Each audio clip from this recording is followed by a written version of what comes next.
tayo ng ECB guys. Ito yung luma oh.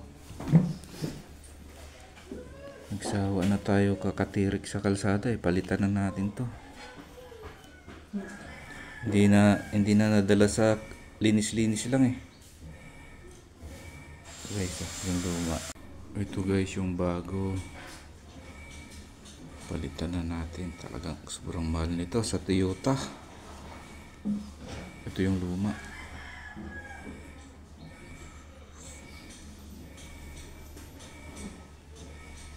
Tara, palitan na natin. So ito pala may orientation, pero hindi ka magkakamali sa orientation kasi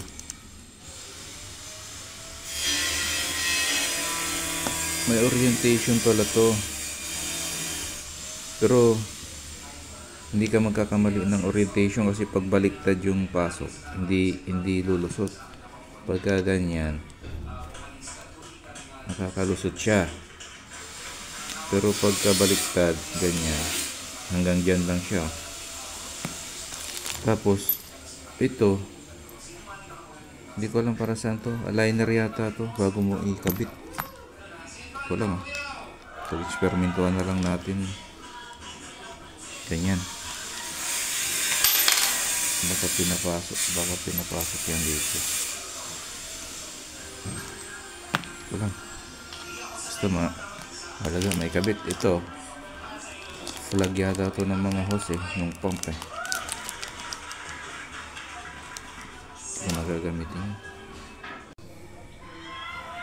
So ganyan yan guys, tingin ko ganyan yan. Bahala na, kabit ko na. Lagyan natin ng pampadulas para sure tayo dyan.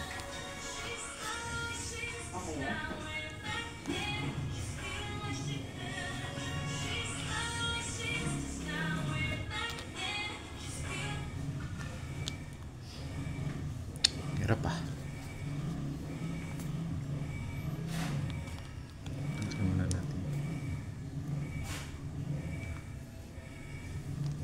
puro bangas yung kamay ko, kakadukot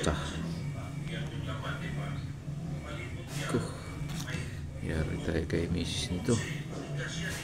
Puro kalat na ng langis yung kanyang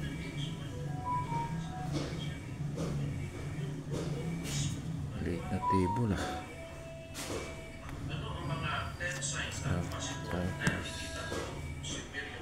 ganyan yan guys. Gawit natin dito, kaya lang madilim, di nyo makita wala akong ilaw. Dito sa ilalim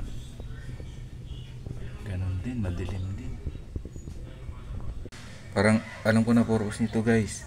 Ikabit mo muna to doon sa pinanggalingan ng tornilyo, parang ganon.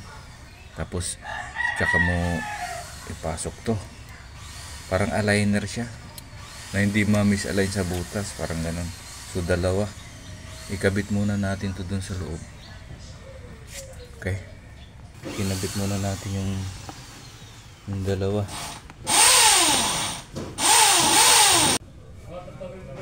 So ganyan guys, kabit muna natin yung spacer ACB. Yan, buah.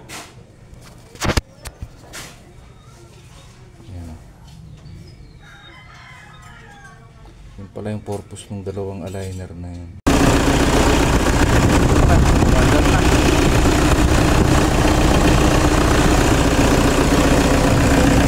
Madami ka guys.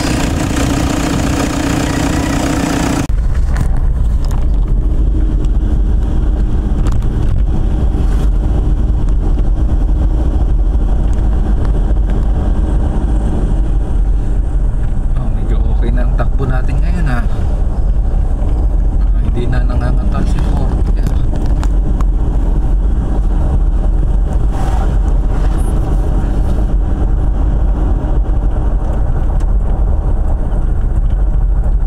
Guys na to guys, medyo pumino yung takbo niya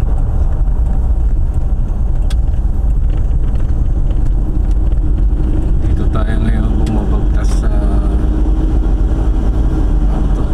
anong kalsada to? Anong kalsada tawag dito? Fortisa? Di ba lang papunta ito, San Isidro papunta.